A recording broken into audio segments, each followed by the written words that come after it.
What can a 90s one-hit wonder teach us about chord voicings? Turns out an awful lot. Let's check it out. Hey, my name is Ryan Naylor. I am here to help you grow as a guitarist, and today's lesson is inspired by a question I had on the channel by viewer Strat Are Us, who said, please could you take a deeper look into slash chords, including those other than the inversion choices? I specifically mean A/D and G/C. I'm getting confused when they're both played sequentially in a key. The song is You Get What You Give by the New Radicals. Absolutely, yes, great question and an excellent song choice. This is a concept commonly known as triad over bass note, and this song is full of them. So in the lesson, we shall review this concept. I'll take you through the progressions through which we are going to discover 4 common uses of this triad over bass note concept. Just a note before we start, all of these chord voicings are coming out of the piano part. I've transcribed the piano, not the guitar. Okay, so listen out for that piano part. Firstly, we better review slash chords. Now, this is generally introduced with the study of triads when you think about the different voicings or triad inversions. With 3 chord tones, triads have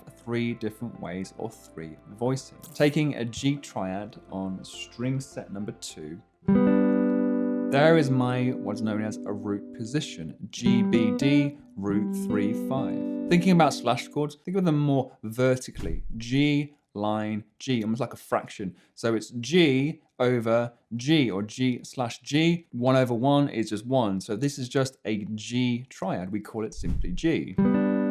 But we can take those chord tones and move on up to the next set. So B, D, G. This is still a G. G is still functioning as the root. But we have the third, the B as the lowest note. So how do we notate that? How do we write that down? It's G/B, G triad with a B bass, that being a first inversion. And similarly, if we go up to the D, G, B, we have what would be known as a G/D, a second inversion. If you don't yet know your close voicing triads, I have a little gift for you. There's a free PDF available from my website if you follow the link in the description or in the cards. The thing is that slash chords can be created from any bass note. It doesn't need to be one of the 3 chord tones. So I could have a G triad, but put underneath it a C note. I'm barring down into the 3rd fret with finger number 1. So this is G/C, a G triad with a C bass note. And if I take that up a whole step, I will have A/D. And these are the voicings that I hear in the piano part. This is the bulk of the verse of the song. So it's A over D to G over C. Once you understand the way that slash chord notation works, you'll see that it's a much easier way to decipher more complex chord structures. So thinking about the chord tones then, C is root 2, 3, 4, 5. So G is the 5, 6, 7, B is the 7, 8, 9, and D is the 9. So we've got 5, 7, 9. That is representing a C major 9. D major 9, C major 9. It's like, well, that sounds quite a hard chord. Well, think of it in these terms. A triad over D to G triad over C. Much easier. So this is the first triad over bass note concept. To summarize it, we are taking a major triad and placing it upon the 5th of our desired root. The song is broadly in the tonality of D. D is the tonal center, but just on this one chord here, and in a couple more instances, as we see later on, we drop in the C. It gives a little bit of a, we could say, a mixolydian flair to a little bluesy sound to it. But broadly, the nature of the progressions finds us in D major. The verse part kicking in at 33 seconds, we get those 2 chords played 3 times.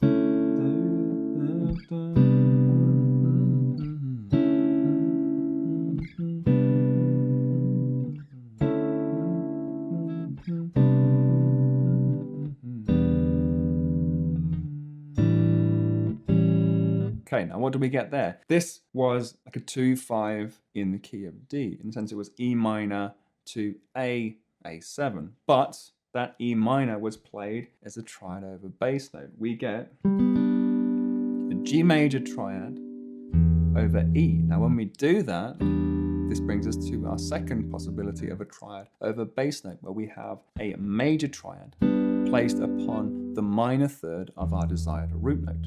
So if E is my root, 3 frets up is the minor third, would be the note of G. So place a G triad, G major, and we get the minor 7th sound. Because if E is root, G is flat 3, B is 5, D is flat 7. So G over E is one way you could name an E minor 7th.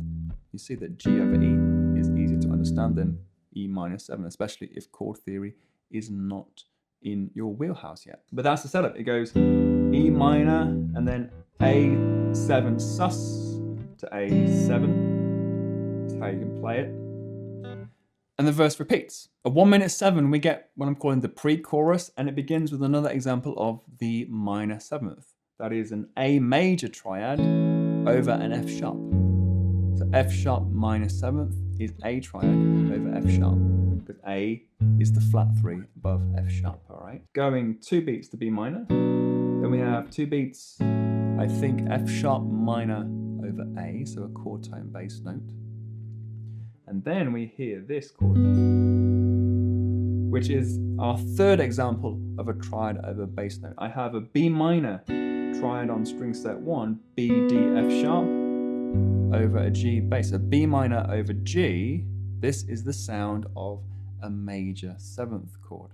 That's a tricky grip to play, so you would maybe do the next inversion of the B minor right there, a more common shape for the G major 7. That works nicely here. So it's F sharp minor 7, B minor, F sharp minor over A to G major 7. Then we have A sus to A, F sharp minor 7 once again, that walk down B minor, and then we hit this chord. This is our 4th example. Now this one I call the Van Dross,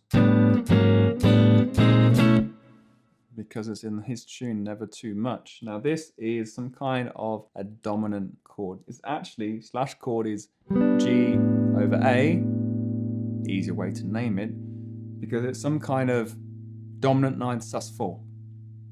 You see what I mean? G over A makes much more sense than dominant 9th sus 4. But if you'd like to know why, here is why. If A is my root, G is the flat 7, 8, 9, B is the 9th, and the D would be the 11th, but in this context, without the 3rd, we think of it as the 4th being suspended, which can resolve to the C sharp, the 3rd of the chord. So this is representing a dominant 9th or 9 sus 4. But it makes more sense to call it G over A. Of course it does. So to summarize that then, that is a major triad placed upon the flat 7 or minor 7th of your chosen root. Okay, that minor 7th is always a whole step below your root. So root, minor 7th, put the major triad, dominant 9 sus 4. And that G over A moves up to the A as we come into the chorus. At 124, we get perhaps the most beautiful chord in the tune. It goes like this. This is definitely one for the chord bank.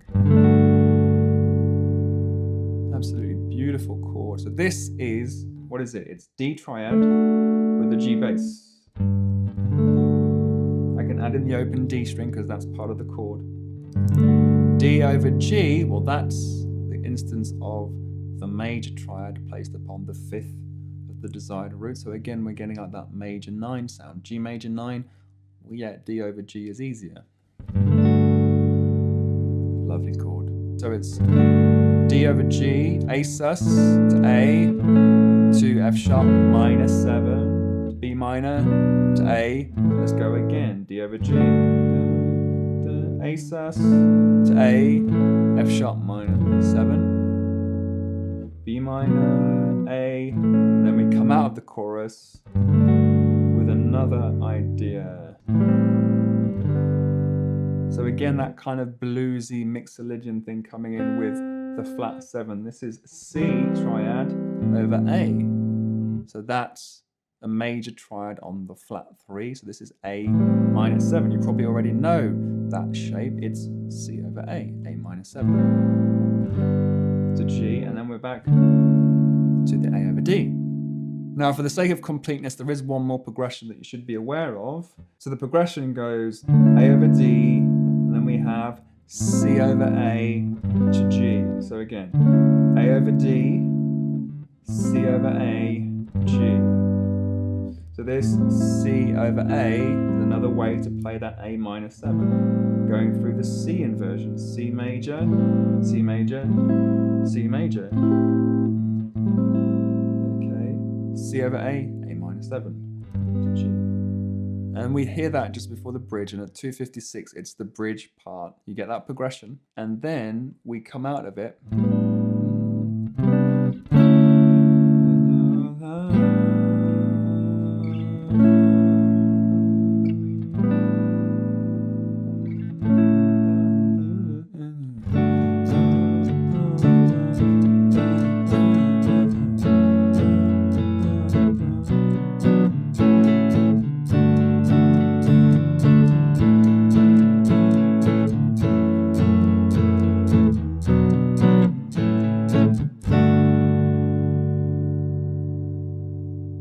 And that's how the band ends the song when they played it live. It could very easily end on the D chord, right?